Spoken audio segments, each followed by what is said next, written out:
Morning everyone. So I'll be discussing to you my topic, mounting and unmounting file system. This is the title of the presentation, indicating the main topics covered, the process used to make storage devices accessible, and then disconnect them. Understanding how operating system access storage device, this is the subtitle, framing the core concept. The entire discussion is about the mechanism and operating system, or OS, uses to read from and write to storage. A file system controls how data is stored and retrieved on a storage device.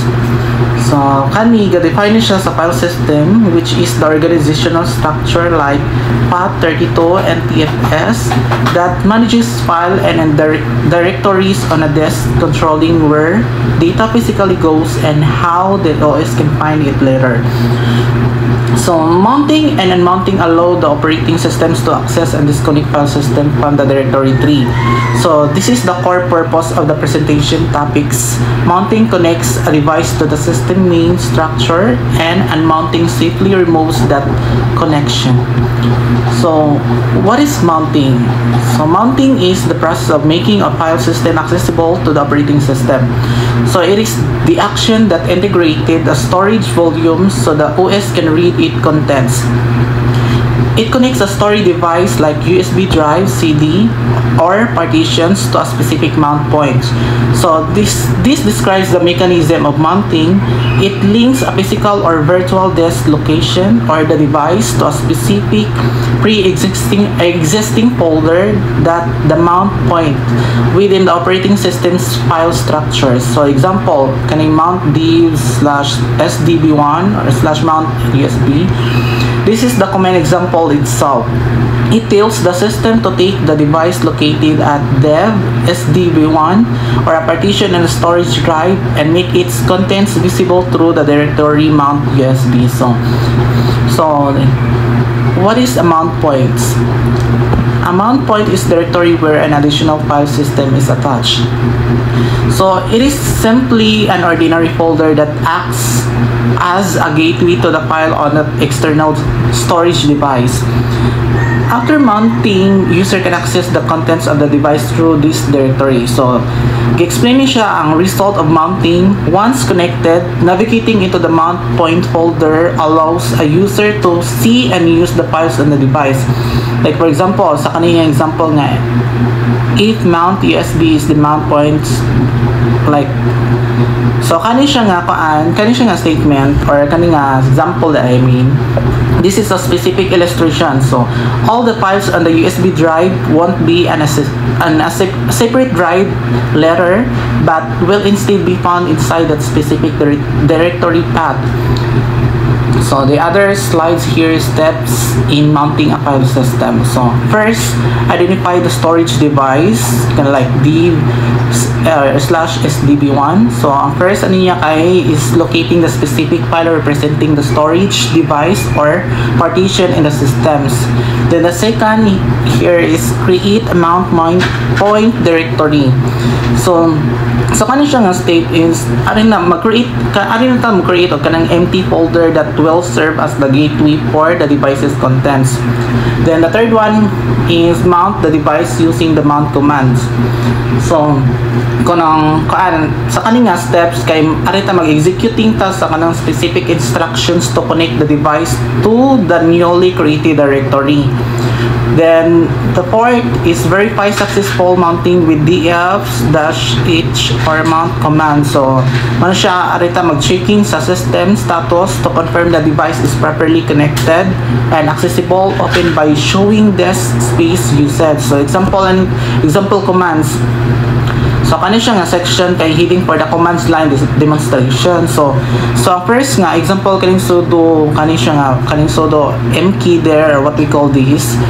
Kani nga commands kay create siya mount point directory or mount /USB using sudo to ensure the necessary administrative permission.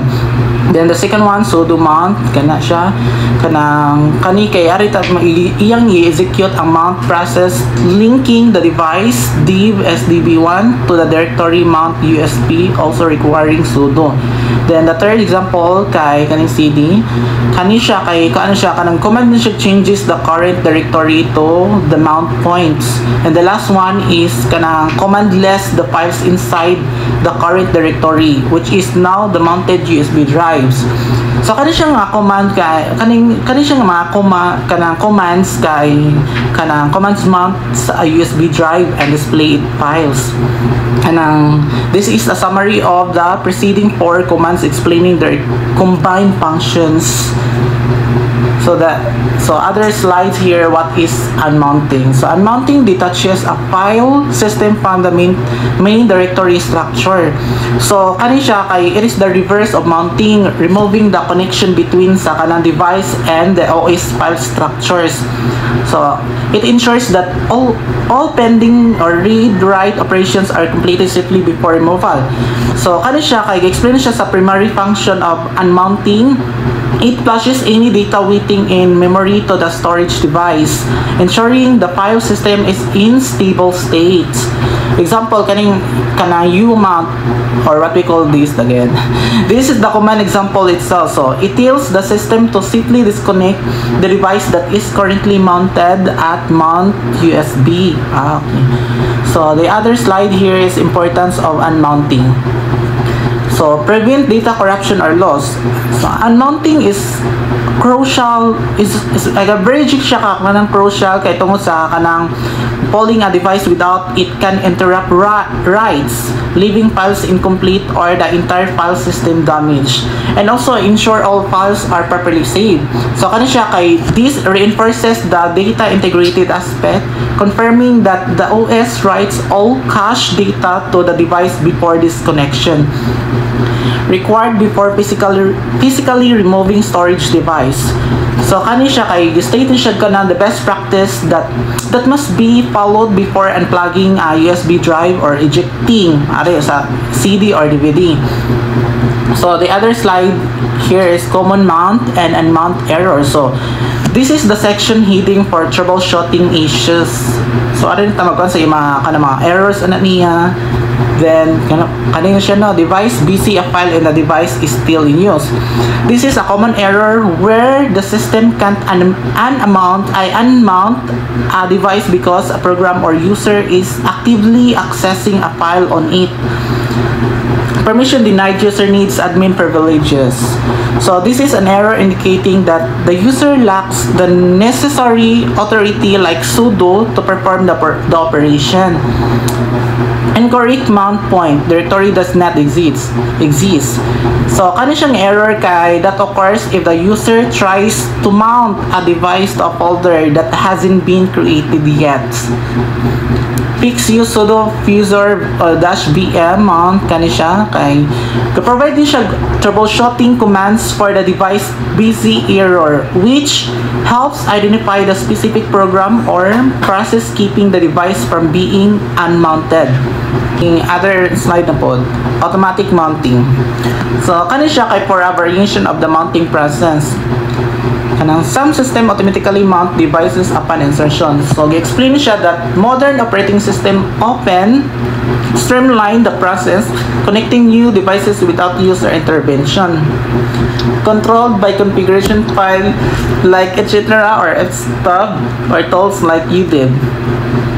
So kani siya kay kanang gi-explain niya ang mechanism for automatic mounting system settings files like etc. or /fstub for permanent mount and dynamic devices managers like UDEV handle the process.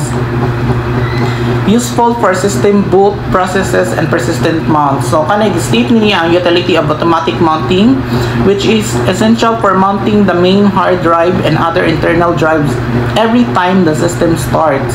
So the last slide, conclusion.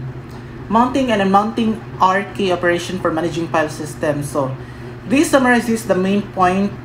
These two processes are fundamental to how an OS handles storage. Then always unmount before removing storage device to prevent data loss. This is the most critical takeaway or call the action from the entire presentation.